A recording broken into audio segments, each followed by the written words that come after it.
J'avais beau m'entraîner tous les jours, j'arrivais pas à avoir ce putain de muscle up. Et ce qui me rendait le plus fou, c'est de voir d'autres personnes y arriver sans trop vraiment s'entraîner. Mais toi, t'as beau avoir toute la motivation du monde, cette transition de la traction à la dips, elle veut pas passer. Du coup, à l'époque, j'avais pas lâché l'affaire. C'était mon défi du moment. Fallait absolument que je le réalise. J'allais m'entraîner tous les jours. Je tapais de la whey avant et après l'entraînement tellement j'étais matrixé. Et un jour, j'ai réussi à passer les plus moches muscle up que j'ai jamais vus et qui me blessent le cœur au moment où je te les montre. Ah, ils sont chum. Là, je ressemble à un crossfitter. Mais ça, c'était il y a 2 ans et demi et aujourd'hui, c'est différent. J'ai envie de voir où est-ce que j'en suis. Non, tu sais quoi, même pas. J'ai envie d'aller plus loin. J'ai envie de voir jusqu'où je peux aller avec cette technique, jusqu'où je peux me transformer avec un vrai mental obstiné. C'est pourquoi, dès le Ragnar Lodbrok, on va aller à la conquête de nouveaux territoires. On va naviguer sur des eaux tumultueuses pour débloquer la maîtrise totale du muscle up, à savoir le muscle up au ralenti, plus connu sous le nom du slow muscle up.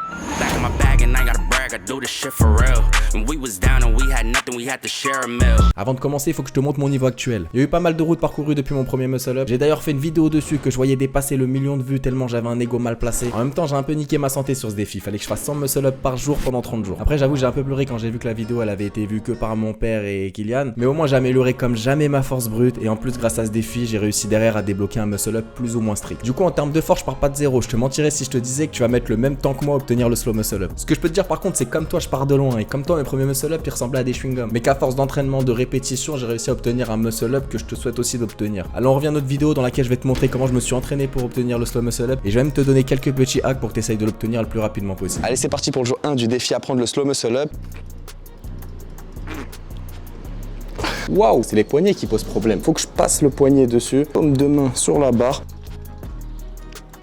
C'est tendu quand même. Ton premier entraînement va sûrement être très frustrant. Tu auras l'impression d'être éclaté et de jamais pouvoir réussir à obtenir le slow muscle up. C'est faux. On cherche à être explosif pour pouvoir passer finalement d'un mouvement qu'on maîtrise, c'est-à-dire la traction, à un autre mouvement qu'on maîtrise également, la dips. On veut accélérer l'étape entre les deux, c'est-à-dire la transition, de sorte à passer les poignets rapidement. Sauf que sur le slow muscle up, tu iras tellement doucement que tu pourras pas faire cette transition en accéléré. Du coup, va falloir avant même de monter, placer tes poignets. On appelle ça la false grip. Mais c'est pas évident. Quand j'ai commencé, j'avais ni assez de force ni assez de mobilité dans le poignet pour pouvoir tenir cette position et me faire suspendre à la barre. Et quand je te dis que j'arrivais pas, je te parle sur barre large. Alors si tu me mettais sur une barre classique fine, laisse tomber, c'était même pas la peine d'essayer.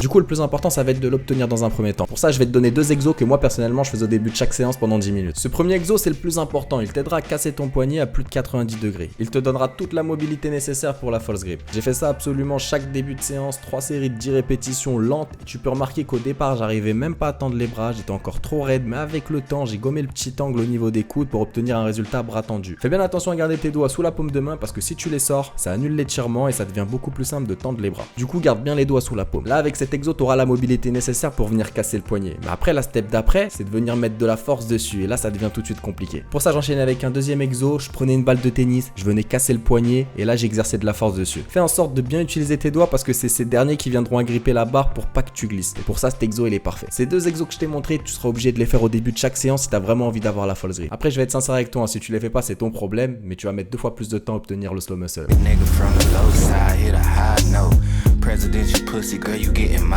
Tu sais quoi, j'ai été surpris de la rapidité de ma progression. La false grip en fait c'est comme l'utilisation des doigts sur un ATR. Une fois que t'as habitué le poignet et que t'arrives à mettre de la force sur les doigts, tu tiens. Du coup une fois que j'ai réussi à avoir la mobilité pour tenir la false grip, maintenant il manquait plus qu'à mettre de la force dessus. Je vais te montrer 4 exos à faire par ordre de difficulté. Par contre la famille, je te donne un conseil, fais-le sur les barres parallèles de dips là. Elles sont plus larges que les barres classiques et c'est plus simple. Parce que moi honnêtement quand je me mettais sur les barres classiques, je tenais pas une seconde, t'es fou, une merguez de cuisse de grenouille. Premier exo, la traction australienne en false grip. Place bien ta paume de main sur la barre et viens resserrer tes omoplates. Viens complexifier l'exercice en levant une jambe lorsque ça sera trop simple. Et si t'as des anneaux, entraîne-toi avec. Ce qui est bien, c'est que la false grip est naturelle sur les anneaux, du coup c'est plus simple. Le deuxième exo est très simple, tu viens juste te suspendre à une barre, mais en false grip. Cet exo, fais-le à chaque entraînement, ça va te briser les poignets, mais c'est ce qu'on veut nous. On veut se faire mal pour s'endurcir, on veut les poignets du Khal Drogo. Ah bah là tu vas les avoir, surtout quand t'arriveras à faire le 3e exercice. Les tractions L-sit en false grip. Essaye de monter doucement si tu peux, avec contrôle. Cet exo il est sale, il va te créer des muscles dans le dos, gars. Ta meuf elle en aura plus rien à foutre de ta tête, y'a que ton dos de Khal Drogo qui comptera. Ça n'a rien à voir avec des tractions classiques, là c'est tout le dos qui prend et ça va fortement te renforcer. Et je finis avec le 4e exo qui m'a grandement aidé à gagner en force et en contrôle. Il s'agit du slow muscle up en négatif et là je vais te donner un petit hack, c'est cadeau. Quand tu vas descendre, tu vas venir poser tes pecs sur la barre le temps de la transition. De cette façon, tu vas contrôler le mouvement plus facilement. Si jamais c'est trop compliqué, utilise un élastique et pars pour des séries courtes de 4 à 5 reps max parce que ça tape dans les réserves. Là les gars, va falloir tryhard ces exos, va falloir que tu répètes,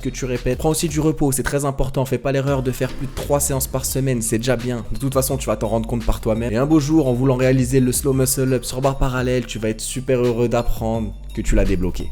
Bien wesh. Ah, j'étais content, j'y croyais pas trop, j'avais laissé tout un week-end pour reposer. Je suis arrivé le lundi sans trop de conviction, j'ai essayé de le passer et ça a marché. Du coup, comme quoi le repos ça peut être aussi plus bénéfique qu'une séance. Mais bon, là le défi n'est pas terminé à ce moment-là parce que j'ai pas passé le slow muscle up sur une barre classique. La vraie barre elle est plus fine et ça m'a vraiment fait galérer. Mais tu remarqueras que je tiens quand même plus longtemps, j'arrive à mettre plus de force sur mes poignets, donc c'est quand même en bonne route. Ah, et fais pas comme moi, j'ai toi de la magnésie et de la liquide de préférence. Moi je suis un vrai schlag, ma magnésie c'était de la terre. Bah ouais, tu quittes la vidéo quand il y a des pubs frérot. Mais ça marchait un peu quand même et d'ailleurs j'ai réussi ce même jour à faire ma première traction sur barre fine. On se rapproche.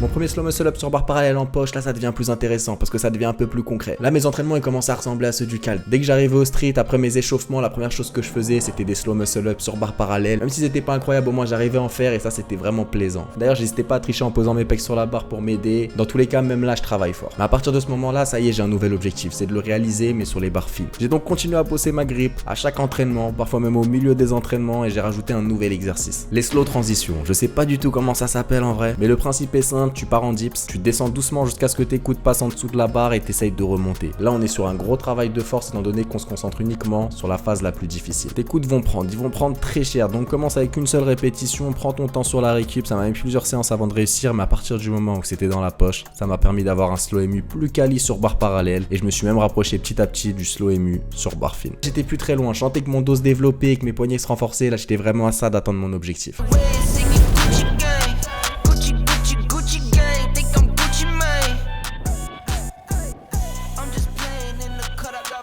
Allez, allez, allez, allez, allez. Allez mon gars, t'as fini, t'as fini. Yes! Yes! Ça m'aura mis 3 semaines à arriver à ce résultat. Et ça fait plaisir. Franchement, je suis super content. Je me revois 2 ans et demi avant avec mon Spider Muscle Up. Un coup de hanche de congolais pour pouvoir me hisser au-dessus de la barre et esquiver la transition. Et aujourd'hui, la transition, je la sirote. Mais c'est pas fini. Il faut que je clean ça avant d'être vraiment satisfait. Faut que ça soit parfait, sinon je peux pas valider le défi. Du coup, j'ai continué à m'entraîner. Les exos, tu les connais déjà. Ce que je faisais sur barre parallèle, je le reproduisais sur barre fine. C'était bien plus compliqué, notamment les slow muscle up en négatif. J'ai bien galéré. Mais j'ai continué pendant 2 semaines. Traction, transition, négatif pour finalement arriver à ce résultat.